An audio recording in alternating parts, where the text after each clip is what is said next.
서울 이코노미 매주 금요일은 생생한 생활경제 소식을 만나봅니다. 지난 10일, 지난주 금요일이었죠. 관세청이 서울 시내 신규 면세점 사업자를 선정해서 발표했는데요.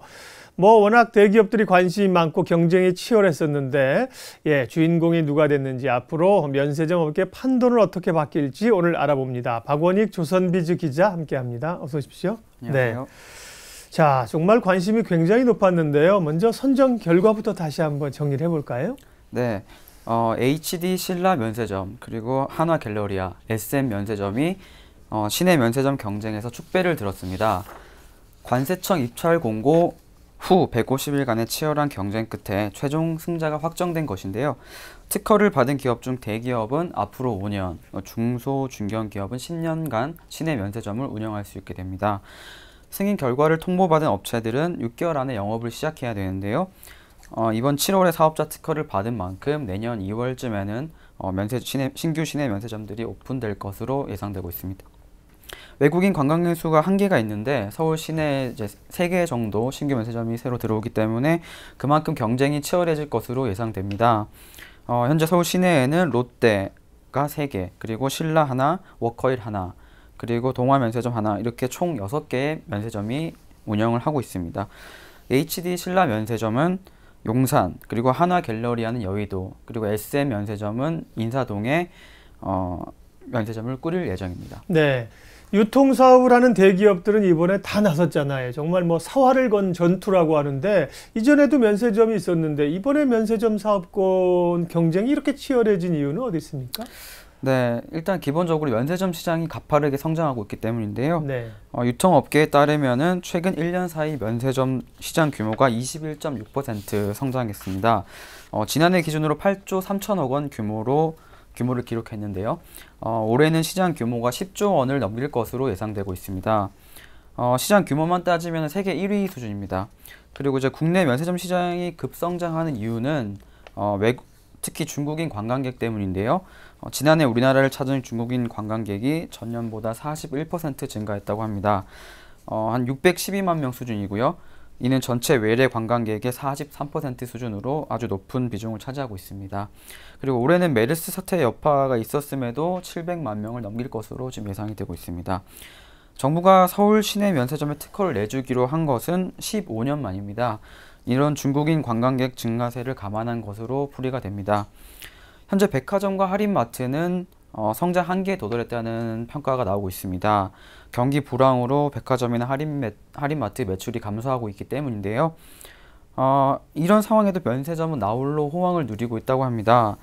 사업권을 확보하면 연간 5천억 원대의 매출을 기대할 수 있다고 합니다. 네, 이번 신규 면세 사업자 선정 내용을 보면 물론 이제 운영 능력이나 혹은 사회 공헌 이런 것도 있었지만 면세점의 입지가 결과를 놓고 보니까요 대단히 중요한 역할을 한 걸로 나타나지 않았습니까? 네, 맞습니다. 네, 용산과 여의도, 명동의 이 삼각축이 이루어진 건데 일단 그 호텔 신라하고 또 이 현대산업개발이 하는 건 용산인데요. 용산전에 엄청나게 큰 규모의 면세점이 생긴다면서요? 네, 맞습니다.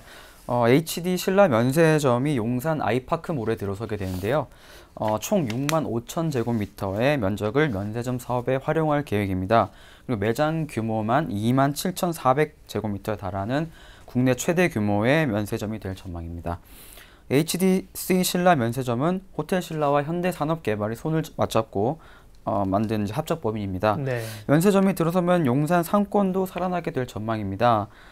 국제 업무지구 개발이 중단되면서 쇠퇴 일로를 겪고 있던 용산권 재개발에 대한 기대도 커지고 있습니다.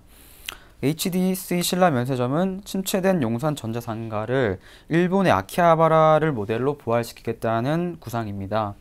HDC 신라 면세점은 내년 1월 오픈을 목표로 하고 있는데요. 지금 매장과 부대 시설 공사를 조만간 시작한다고 합니다. HDC 신라 면세점 주변에는 향후 2년 내에 엠버서더 호텔, 그리고 의료 관광 호텔, 화장품 박물관 등 관광 관련 시설도 줄줄이 들어설 예정입니다.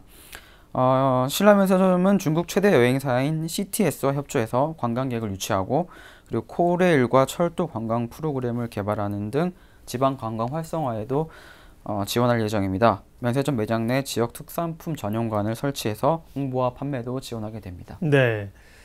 한화그룹도 면세 사업자가 선정된 그 배경 가운데 여의도 63빌딩을 거점으로 했다는 게 지나고 보니까 굉장히 큰 메리트가 된 것 같아요. 네. 그 부분은 어떻게 그런 면세점이 들어서나요?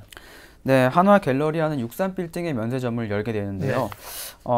한화 갤러리아 타임월드가 사업지로 택한 여의도도 이제 새로운 서울의 관광지로 도약을 꿈꾸고 있다고 합니다. 63빌딩 면세점에는 사업 초기 2천억 원을 투입해서 면세점과 아쿠아리움을 비롯한 내부 관광시설을 재단장할 예정입니다. 면세점 매장은 63빌딩 지하 1층 그리고 별관 1, 2, 3층에 열리게 됩니다. 면적은 1만 72제곱미터 수준이고요. 그리고 이제 하나 갤러리아는 그 여의도 주변 관광 연계 계획을 많이 밝혔는데요. 63빌딩과 한강 유람선 연계 체험, 그리고 노량진 수상시장 투어, 그리고 한류스타를 초청해서 콘서트를 여는 것, 그리고 여의도 벚꽃 축제, 또 이제 서울 세계 불꽃 축제 등 총 13개의 관광 진흥 프로그램을 진행할 예정입니다. 한강 유람선 연계 프로그램으로 한식 정찬 크루즈, 그리고 크루즈 웨딩, 비즈니스 크루즈 등을 계획하고 있다고 합니다. 한강 자전거 투어, 생태 체험 프로그램도 추진하고요. 생태 체험은 인근 선유도 공원, 그리고 색강 생태공원, 그리고 밤섬 등을 활용할 계획이라고 합니다. 요트나 모터보트, 그리고 수상스키 등 한강 수상 레포츠도 관련 프로그램도 선보일 예정입니다. 또 KBS와 손잡고 방송 촬영장 투어 관광 상품도 선보일 예정인데요. 63빌딩 4층에는 복합 미디어 관련 카페도 들어선다고 합니다. 한화는 면세점 한 개층에 전체 100개 이상의 국내 중소 중견 브랜드가 입점하는 중소기업 전용관으로 설계하겠다고 밝혔습니다. 또 이제 층마다 중소 중견기업 존을 구성해서 전체 면적의 34%를 국산 중소 중견 브랜드가 차지하도록 한다는 계획입니다. 네, 이렇게 하려면 돈도 많이 드는군요. 한화는 2천억 원을 투자합니다. 엄청난 돈들이 또 투자도 돼야 되는 건데요. 한화가 이제 대한생명을 인수해서 63빌딩까지 가져왔잖아요. 그러니까 네. 이제 거점이 생긴 거죠. 맞습니다. 지금의 이제 강남 압구정동 뭐 여기 했으면 되게 어려웠을 텐데요. 입지가 굉장히 중요했고요. 그리고 또 이 중소기업체 하나투어가 주도하는 이쪽은 이제 인사동이죠. 네. 인사동도 외국인이 찾는 주요한 거점이잖아요. 예, 맞습니다. 국내 1위 여행사인 하나투어가 화장품 회사 토니모리, 그리고 이제 시계회사 로만손 등 10여 개 국내 중소 중견 기업과 만든 합작 법인이 바로 SM 면세점입니다. 네. 그 SM 면세점이 인사동에 들어서게 되는데요. 하나투어 본사가 인사동에 있습니다. 그 본사 건물에 들어서게 됩니다. 매장 면적 50% 이상을 국내 중소 중견기업 우수 제품으로 구성한다고 합니다. 네. 그리고 이제 면세점 차원에서 디자이너를 고용해서 우수 중소기업의 제품, 포장 디자인 작업도 지원한다고 합니다. 면세점이 들어서는 인사동 전통 문화의 상권을 활용하는 방안도 마련될 전망인데요. 권희석 SM 면세점 컨소시엄 대표의 말에 따르면 인사동의 한국 전통 상품 중에 메이드 인 차이나 제품이 많다고 하는데 한국 상품을 취급하는 인사동 상점을 발굴하고 그리고 인사동과 면세점의 상생 방안을 찾겠다 이렇게 이제 밝혔습니다. 그리고 연예 기획사인 IHQ 그리고 큐브 엔터테인먼트와 손을 잡고 한류 콘텐츠도 같이 개발한다고 합니다. 네. 자, 신규 면세 사업자로 선정된 세 곳을 봤습니다. 이렇게 얘기를 듣고 나면 거기가 될 걸 이해가 딱 되는데 말이죠. 그걸 미리 이렇게 정확하게 알 수 있다면 주식시장에서 큰 돈을 벌 수 있는데 그때는 또 몰라요. 네. 이게 다 굉장히 치열한데 지나고 나니까 결과인 거죠. 어쨌든 이제 세 군데 컨소시엄이 결정이 됐는데 전망은 좋고 화려한데 지금 보면 엄청난 돈이 아까도 들어갔잖아요. 뭐 당장 이게 수익이 날까 이런 또 의문이 좀 들기도 하네요. 네, 맞습니다. 면세점 시장이 커지고 있긴 하지만 신규 면세점들이 당장 수익을 내기는 좀 어렵다고 합니다. 네. 업계 관계자들에 따르면 초기 투자비가 많이 들어가기 때문에 적어도 1년에서 2년 정도는 적자가 불가피할 거다 이렇게 분석하고 있고요. 네. 예컨대 이제 매장을 설치하는 데만 인테리어 비용이 들어가는데 그것이 한 200억에서 300억 정도 들어간다고 합니다. 그리고 이제 매장을 설치한 다음에 물건을 구입해서 매장을 채워야 하는데 그 비용이 한 700억 원 정도 최소 투입될 거라고 이제 합니다. 그리고 수입 고가 브랜드와 협약을 해서 입점을 시켜야 하는데 그 과정 작업도 만만치 않다고 하고요. 그 수입 고가 브랜드를 입점할 경우에 인테리어 비용 등을 다 이제 면세점이 부담해야 합니다. 면세점 영업 경험이 있는 HDC 신라 면세점은 그나마 낫지만 시내 면세점에 신규로 진입하는 한화 갤러리아 그리고 SM 면세점의 경우에는 재고 처리와 공항 물류 시스템도 이제 갖춰야 한다. 이런 부담이 있습니다. 네, 1, 2년은 돈 벌기 어렵고 지금 일단 영업할 수 있는 기간이 5년이잖아요. 대기업은. 네네. 중견기업은 아까 10년이라고 네네, 하셨으니까 맞습니다. 대기업들은 1, 2년 고생하고 또 2, 3년 돈 벌어야 되는 그런 구조네요. 예. 원래 면세점 업계 강자는 롯데잖아요. 예. 그런데 맞습니다. 이제 신라나 새로 또 뭐 한화 이런 쪽이 치고 올라와서 면세점 업계 판도는 앞으로 어떻게 변할까요? 네, 그 많은 분들이 궁금해하시고 계신데요. 큰 틀에서 변화가 있는 건 아니지만 신규 사업자가 들어오면 지금까지의 과점 체제가 어느 정도 완화될 것이다. 이런 분석이 나옵니다. 현재까지 국내 면세점 시장은 호텔 롯데와 호텔 신라의 과점 시장이었습니다. 2014년 기준으로 호텔 롯데가 52%, 그리고 호텔 신라가 31% 시장 점유율을 차지하고 있는데요. 이것은 합하면 국내 면세점 시장의 83%를 두 회사가 과점하고 있고요. 나머지 17%를 이제 한국관광공사 그리고 일부 대기업들이 차지하고 있는데요. 다른 대기업 중에 하나인 신세계 그리고 SK 네트워크스가 운영하는 면세점이 전체 시장에서 차지하는 비중은 5% 수준이라고 합니다. 과점 시장 체제에서 호텔 롯데와 호텔 신라의 매출과 영업이익이 매년 급증세를 보여왔습니다. 호텔 롯데의 경우 2011년에 면세점 매출이 2조 3,400억 원 수준이었는데요. 이것이 계속 증가해서 2014년에는 3조 9,400억 원으로 증가했습니다.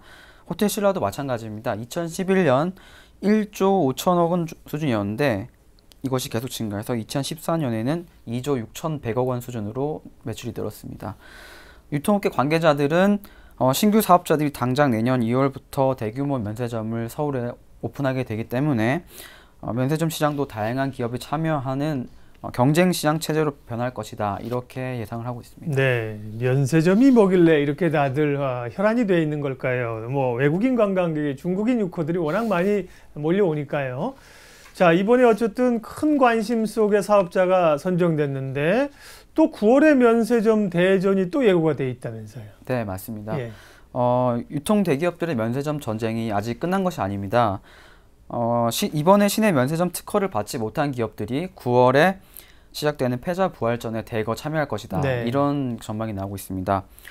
관세청이 대기업의 독점을 막기 위해서 5년마다 경쟁 입찰 방식을 도입했기 때문인데요. 이게 지난해부터 바뀌었습니다. 기존 사업자가 특허권을 이어받는 자동 갱신 시스템이었는데 이것이 이제 5년마다 경쟁 입찰을 하도록 바뀐 것이죠. 관세청이 오는 9월 28일까지 신청서를 접수하게 되는데 서울과 부산 지역에 이제 세 곳을 대상으로 신규 면세점 그러니까 경쟁 입찰을 다시 하게 됩니다. 오는 11월 16일 날 특허가 만료되는 워커힐 면세점이 있고요. 그리고 12월 22일 그리고 31일 날 사업권이 끝나는 호텔 롯데, 호텔 면세점 그리고 롯데월드 면세점 잠실에 위치한 롯데월드 면세점이 있습니다. 같은 달 31일에 계약이 만료되는 부산 신세계 면세점도 포함이 됩니다. 만료 시기가 모두 11월과 12월에 이제 겹쳐 있는데요. 특허 신청 및 심사 절차를 일괄 진행하게 돼 있습니다. 이후 11월 중에 특허심사위원회를 거쳐서 사업자를 최종 선정한다는 계획입니다. 네. 그러니까 이번에 이제 기존 사업자들에 대한 새로운 그 사업권을 주는 거죠. 네네네. 연장해 줄 것이냐, 새로 줄 것이냐. 그러면 2차 면세점 사업자 선정에는 누가 유리합니까? 전망은요? 네. 일단 롯데 면세점은 수성을 해야 되는 위치인데요. 예. 롯데 면세점의 핵심 사업장인 롯데 면세점이 소공동에 위치한 롯데 면세점 그리고 잠실에 위치한 롯데 월드 면세점을 다른 곳에 빼앗기게 된다. 이러면은 이제 롯데 타격이 아주 크게 됩니다. 네. 그래서 되게 촉각을 곤두세우고 있는데요. 롯데 면세점 소공점의 지난해 매출은 1조 9,700억 원으로 시내 면세점 전체 매출의 45.4%를 차지할 정도로 노른자 매장으로 평가가 되고 있습니다. 롯데 면세점 잠실점도 4,820억 원 수준으로 매출이 높습니다. 그리고 이제 신세계의 경우에는 이제 파라다이스 호텔 내에 신세계 면세점이 지금 현재 있는데 이것을 이제 센텀시티, 부산의 센텀시티로 이전할 계획을 가지고 있습니다. 그래서 신세계도 마찬가지로 부산 면세점을 반드시 수성하겠다 이런 이제 목표를 가지고 있고요. 예. 그리고 마찬가지로 SK 네트워크스도 워커힐 면세점 한 곳이 서울에 있는데 이것이 만료가 되면은 서울 시내점 면세점이 없어지게 됩니다. 그러니까 SK 네트워크스도 되게 절박한 심정으로 꼭 사업을 유지하겠다 이렇게 지금 각오를 다지고 있습니다. 이번 시대 면세점에 떨어진 그 시장 참여자들도 있는데요. 참여를 원하는 그 대기업들도 있는데요. 예를 들어 현대백화점이 있습니다. 그래서 이제 나머지 이번에 이제 선정되지 못한 곳들과 그리고 기존 업체들 신세계, SK 네트워크스, 롯데 면세점 등이 9월에 이제 입찰에 대거 참여해서 치열한 경쟁을 벌일 것이다. 이런 전망이 나오고 있습니다. 네, 서울 이코노미 오늘은 서울 시내 신규 면세점 사업자 선정 결과와 향후 전망에 대해서 살펴봤습니다. 박원익 조선비즈 기자 함께했습니다. 고맙습니다. 감사합니다.